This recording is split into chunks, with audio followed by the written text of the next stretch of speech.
Come with me to a magical place where being labeled the pork queen is a compliment, where being nice is just a way of life, and where all leaders of the free world must pass through. Welcome to Iowa. Whether you're a current Iowan, an Iowa expat, or an Iowan at heart, this show is for you.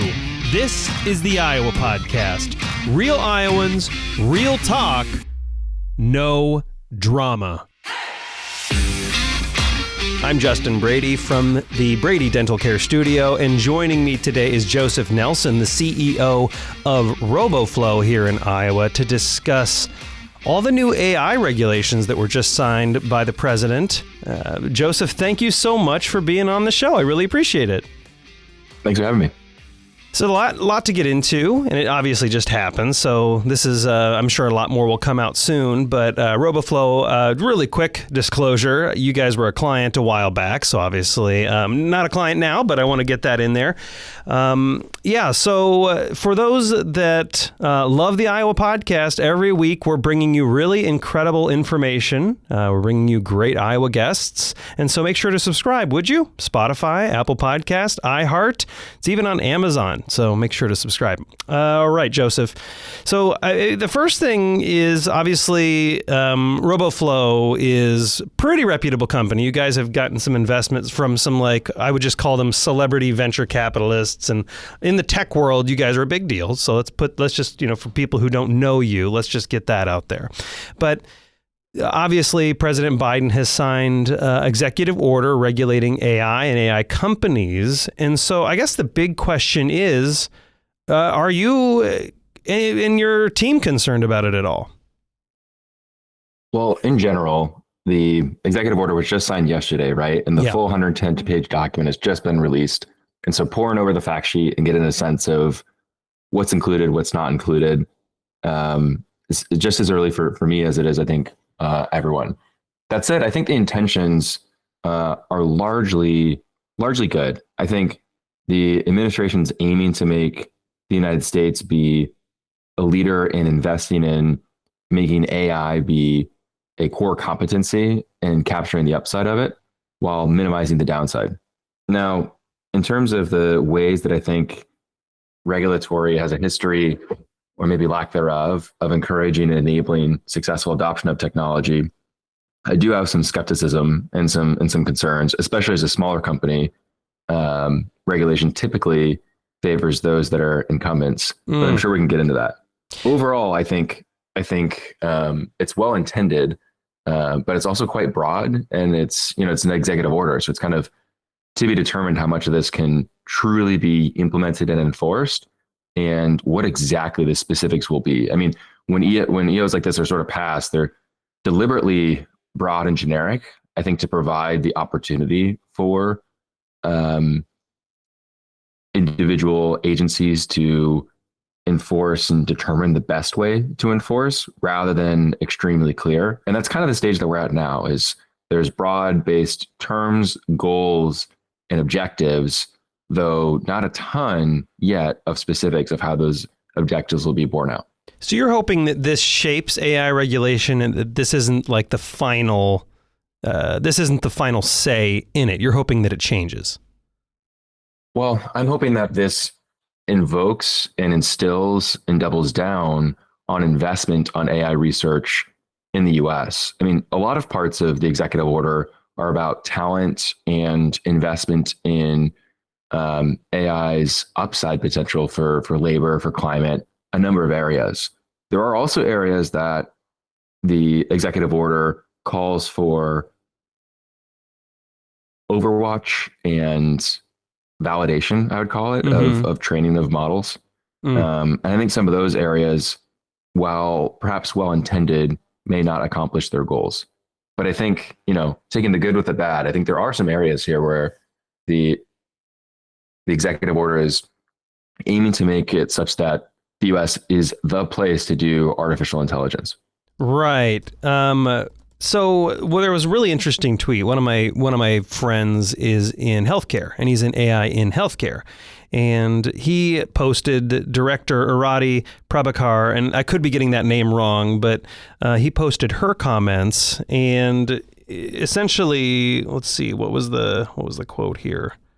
Okay, so basically, what his quote? This is his quote. So he's in medical healthcare, and he says that he's commenting on her comments. Okay, so he says comparing Gutenberg's printing press to AI, and in the same breath celebrating the regulation of it, is just like what the European monarchs did in 1468. So to your point, he's saying, you know, she's talking about how Gutenberg was this great technology and it should be celebrated, and AI is a great technology, but it could be used for bad, which is why we're regulating it. Like, this is essentially his argument is, this was the same argument leveled at the printing press, why we should burn books and regulate writings. Do you see the same comparison, or is it not quite a fair comparison?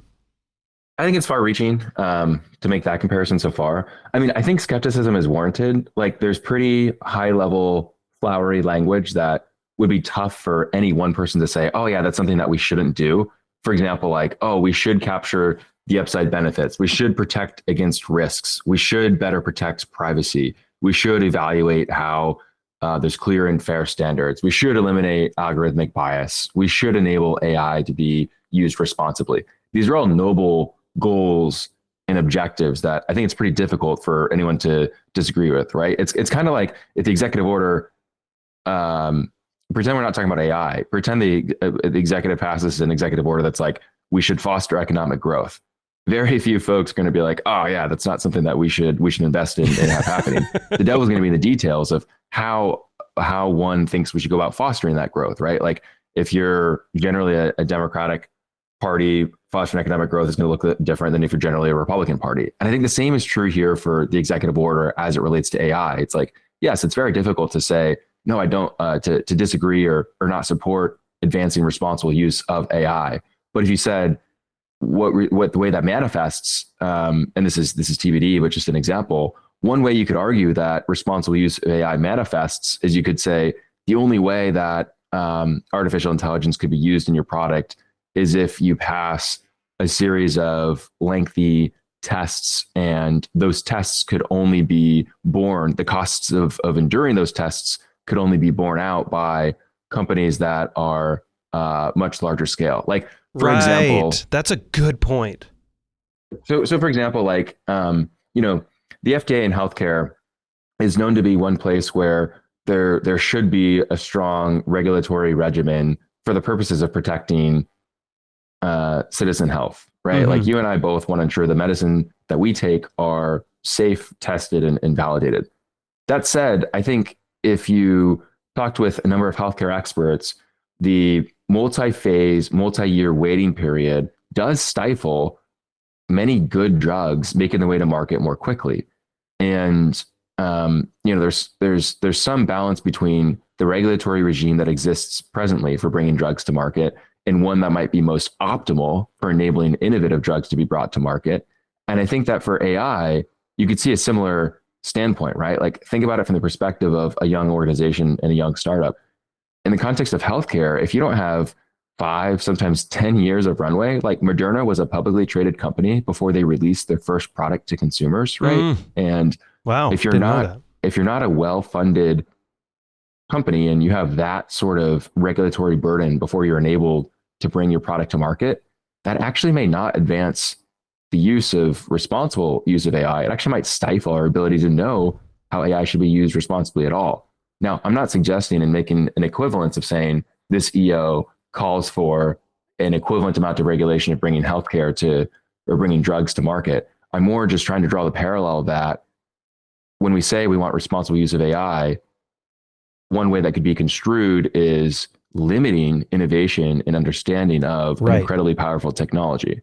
And because AI, you know, we're in the very early innings in a very exciting way of all the ways that artificial intelligence is going to improve what it means to be, you know, frankly, even like human existence. Basically, there's no part of society or humanity's history where adding intelligence to a system reduces the quality of that system. And that's what AI is. It's adding intelligence to a system and decreasing the cost of intelligence. So whether that's, you know, fighting climate change, improving regulatory, finding new drugs, enabling us to like move goods more efficiently. Like all of these areas are going to be radically improved with AI. And I think the more that we introduce potential unintentional burden to finding and adopting and revolutionizing our economy with all the ways AI will be impactful, actually the more we're living in the upside of the potential. So that's the thing I worry about with an executive order like this is well-intended and broad-reaching language with unintentional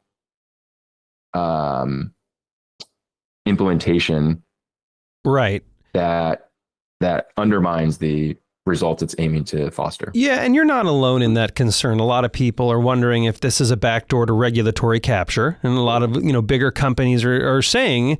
Because this isn't, you're not the first to bring this up, right? Which is that large companies can get through the FDA process. Small companies and small innovators that may very well have the next gen solution cannot get through the FDA. And so you can make the safety argument, right? We don't want crazy street drugs treating everyone for certain diseases. Obviously, nobody wants that.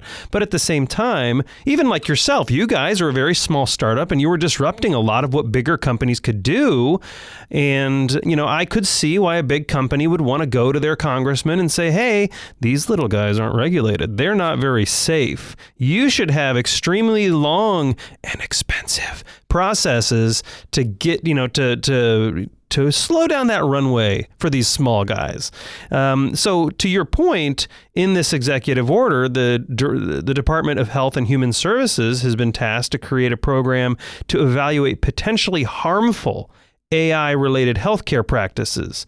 So what you said earlier, who's actually creating intentionally harmful AI-related healthcare practices, and who defines what harmful really is? Not only that, but I think who determines what falls into scope and out of scope for a given use case. And I think that there's a strong history of introducing regulators ever increasing the things that they're able to regulate in a sense. Yeah. Like if you have the opportunity to oversee something, then of course you're going to view it as your right and responsibility to oversee those things. And so I think that, for example, let's talk about healthcare. Like if we're talking about drug discovery, it's like, yes, that's very probably clearly up the fairway. But maybe if we're talking about healthcare and we're saying it's in the context of we have users that will use our products, for example, for doing content moderation and validating or invalidating whether there's a presence of, we'll say like in some content like drugs or alcohol or things like this. Or maybe you make a claim that this is something similar to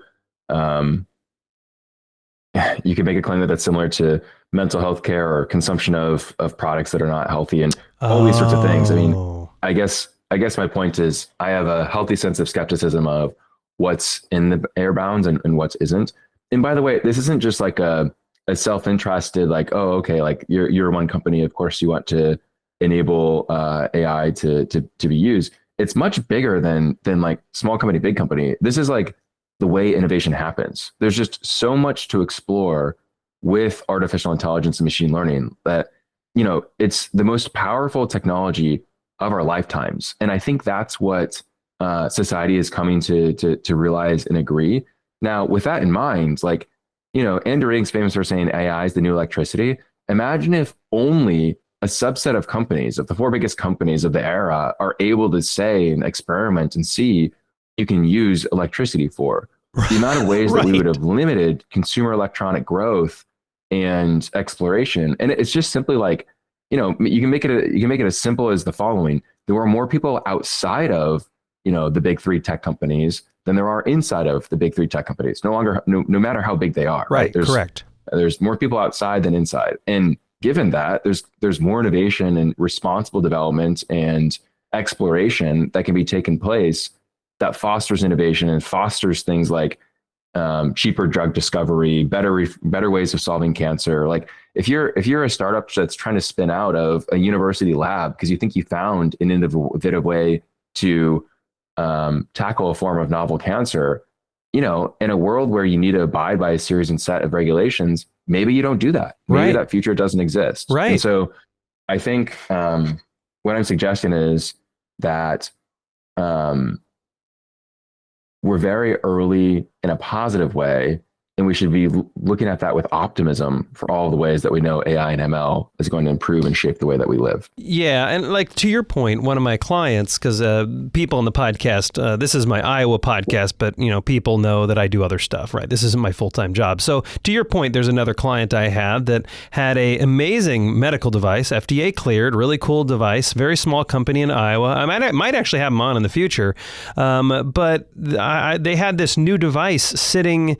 It's non-invasive, non-drug, and they had a new device sitting on this table. And I was like, man, that's really cool. Why don't you guys push that out to the market? Like, let's do it. And he's like, Justin, we'd love to, but we don't have like the few million to clear that through the FDA. I'm like, are you insane? And he was like, yeah, all the testing we need to do. He goes, that's understood. We should do that. You should do safety testing, but we have to do all this reporting. We have to do the regulatory process. We have to wait a long time, sometimes years, and we just don't have the runway to do that. So there was this amazing life-saving technology sitting on a shelf. They were just not going to push out to commercialization because they didn't have the capital to do it. And I'm like, how many amazing tech innovators are out there that could solve a disease or solve a big problem, but they can't because in some cases, I'm not saying all, but in some cases, the regulation is prohibiting them from doing so. So like, I want to get, and obviously you're not a lawyer, but like what exactly are regulations here intending to do? Because if I build a new product and I 3D print some new, widget that no one has ever seen before, and I go smack someone over the head with it and they die, no one's going to come and say, well, there are no regulations around that widget he made, so therefore we don't really know if he killed that person. They're just going to say, you built a tool. I don't really care what the tool is, but you obviously intended to kill that person and you did so, therefore you're going to go to jail, right? So don't current laws on the books actually protect civil liberties? Don't they actually, don't they already achieve most of what this bill's trying to achieve? Or are there some actual areas that this executive order is pushing into that current laws just simply did not account for? What you're getting at with your example is, I think, extremely shrewd. And that is, regulation that's targeted at a use case rather than a technology is more likely to be successful in protecting public interest. So, for example, there's a number of regulations on the books today that prevent discrimination in the process of applying for and receiving housing. And this is a good example to bring up because the executive order calls out algorithms that maybe approve or deny right decisions for receiving housing as a specific example of AI.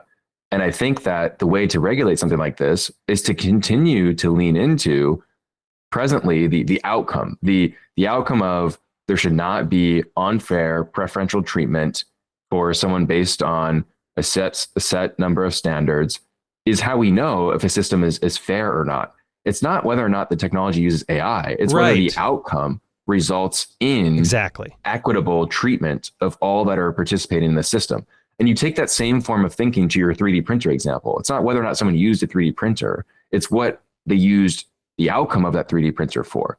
Or we look at AI in the context of, again, in the context of healthcare. It's not that AI inherently being used for drug discovery is good or bad. It's, well, you shouldn't be producing and creating things that intentionally introduce harm. And as you mentioned, there's of course already a number of ways by which we can say, hey, you had a harmful intent that shouldn't be allowed. And so I think that this is the great thing to call out is that I think a skeptic would say that the executive order is a response to other countries, especially the United Kingdom and countries across Europe and certainly the EU, wanting to quote unquote take the lead in regulation. And to me, it's kind of funny to say you want to be the leader in regulation globally. I think that this executive order is aiming to for the Biden administration, I think they I think the Biden administration views being the global leader on AI regulation as an important place to lead. And so I think that this executive order is basically being able to enter the administration into that conversation. But in doing so, it basically, you net out with, great, let's talk about a what instead of a, the why, or, the actual use case by use case. Like, maybe we can use another parallel, right? Databases are an incredibly transformative technology. And when they came out, and Oracle and MySQL and some of these things, revolutionizing the way that we're able to access, store, and query data, and fundamentally changed how software could be built.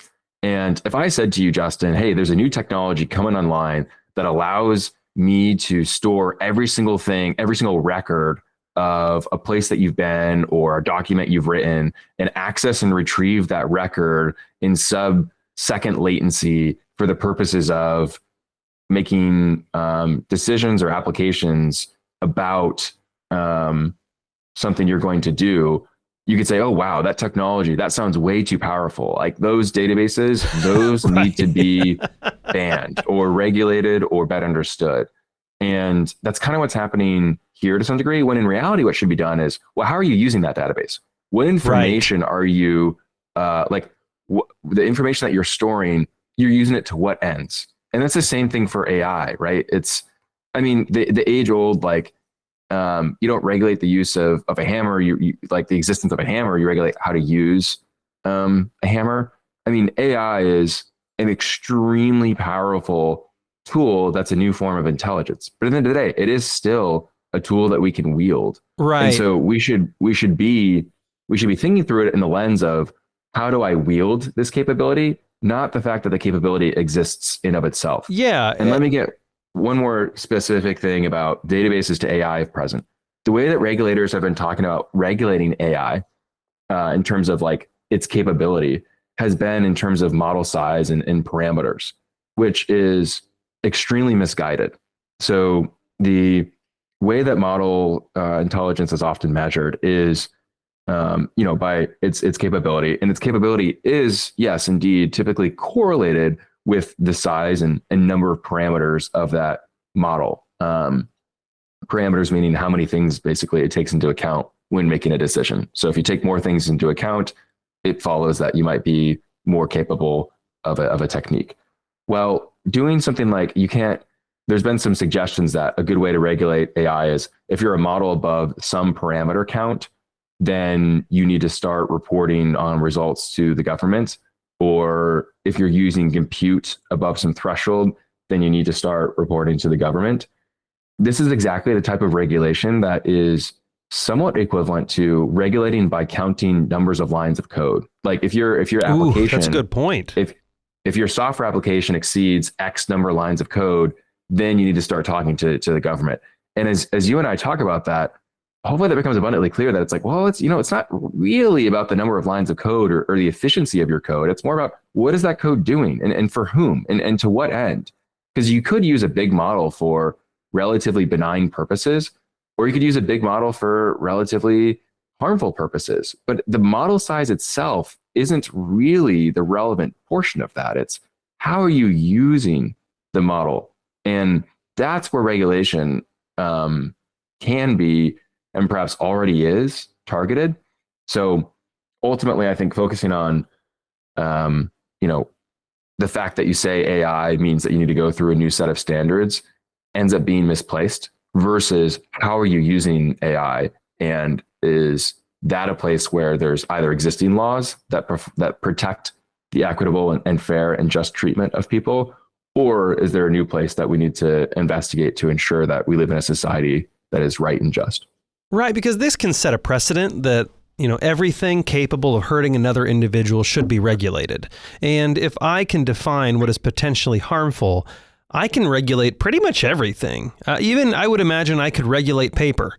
paper factories and paper mills, because if someone is motionless and I have a stack of paper, I could technically paper cut them enough that, death by 1,000 cuts. Therefore, we should regulate the paper companies. So that is, obviously the concern is that, no, we have laws that regulate intent and action. We don't need to regulate every little tool. Now, I know there are good reasons to regulate certain tools, but, it creates kind of a bizarre precedent where we need to regulate every little thing that could potentially harm someone.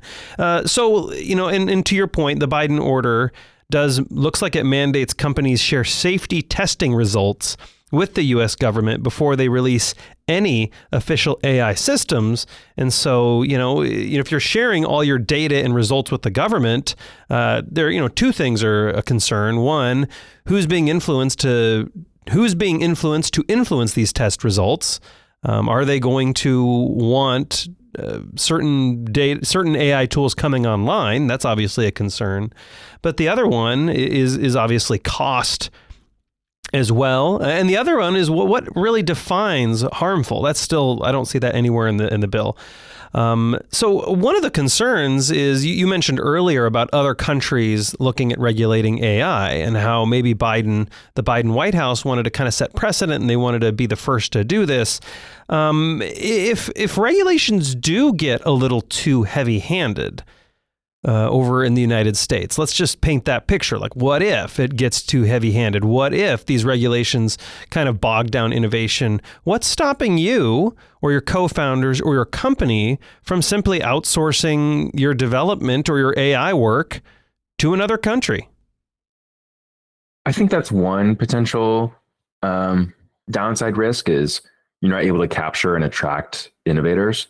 I honestly think the greater risk, though, is the United States should want to be the preeminent place where artificial intelligence advances are occurring, right? If you believe that AI and machine learning is the most formative technology of our lifetimes, or even one of, let's not take the most, let's just say one of, then you should also want the United States to be leading the way in exploring, identifying, and enabling those advances to have a positive influence in the world.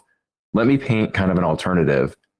Sure. ChatGPT and OpenAI, of course, are based in the US and showcase, we kind of had some folks describe it like the ChatGPT moment earlier this year when it became broadly accessible and aware of how intelligent and capable models are getting, and one I think filled with excitement.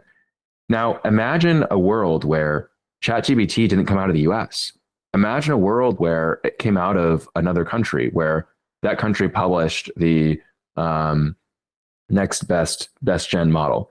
And you can envision a world where that model maybe came from a country that, okay, we'll say maybe it's a country that's more generally values aligned with the US, and that's maybe less concerning.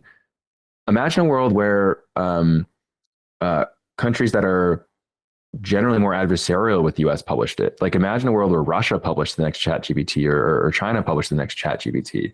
And I think that if you consider these worlds, what you realize is you actually contain a lot of subtle influence in terms of how new technology gets adopted and what that technology is frankly allowed and capable of doing. And if you think of a country like the United States, we generally have a system of far more openness and awareness and freedom of expression. And if you envision a world where ChatGPT, which already has some folks call it safeguards, but some ways of encouraging or discouraging some types of discussion. If you imagine a world where a country that didn't support the same level of free speech released a model like this, I mean, and you believe that something like ChatGPT is going to be one of the future ways that we understand knowledge and it influences education and the ability for folks to learn. I mean, I've talking to friends who their kids will regularly, in a very fun way, chat with ChatGPT and as almost an alternative to Wikipedia to learn and digest subjects, right? So it's not that far of a leap to believe that ChatGPT influences thinking for sure. and education and these sorts of things. So if you envision a world where the US isn't the leader in putting out models like this, and in fact, it's perhaps places that don't share a similar set of values that we prize and maintain, I think that is actually the greater threat than innovators fleeing for elsewhere. No, this technology is so important that I think that it carries a lot of soft power, right? Of, it's like the same reason, like, how do you quantify the value of Hollywood being as influential as it is globally, and it being, cool to wear blue jeans and these sorts of things. Like, I think that large models actually carry a lot of similar soft power of what's cool and how to understand and how someone comes to learn about the world. And if we overregulate or don't do this right, then we're going to get past. I can tell you right now, the Chinese probably are not going to regulate AI the same way we will, or those in India or people in Singapore. They're not going to regulate it the same way, right? And so the countries who have more favorable regulations and don't really have tons of hoops to draw through, or tons of hoops to jump through, will probably get their share of innovators. And, because if AI is really the next electricity, I believe you're right, just because I've talked to people like you and a lot of other intelligent people that are in the developer space. But if AI really is the next electricity, and we're saying, yeah, we're going to really regulate heavily who can use it in the United States, we will get past. So Joseph Nelson, CEO of Roboflow, who you guys have everything you need to build and deploy computer vision models. Because I've worked with you in the past, I know how mind-blowingly amazing it is. For those that don't know, I always say it like this. I feel like you guys give the sense of sight to software and computers. So it's really cool stuff. What's the website, and how do people get in touch with you if they want to learn more? We're at roboflow.com, and I'm Joseph.Nelson at roboflow.com. Thanks so much for the discussion today, Justin. Absolutely pleasure to have you. And to my fellow Iowans, Iowa expats, and Iowans at heart, thanks for listening and subscribing to the Iowa Podcast.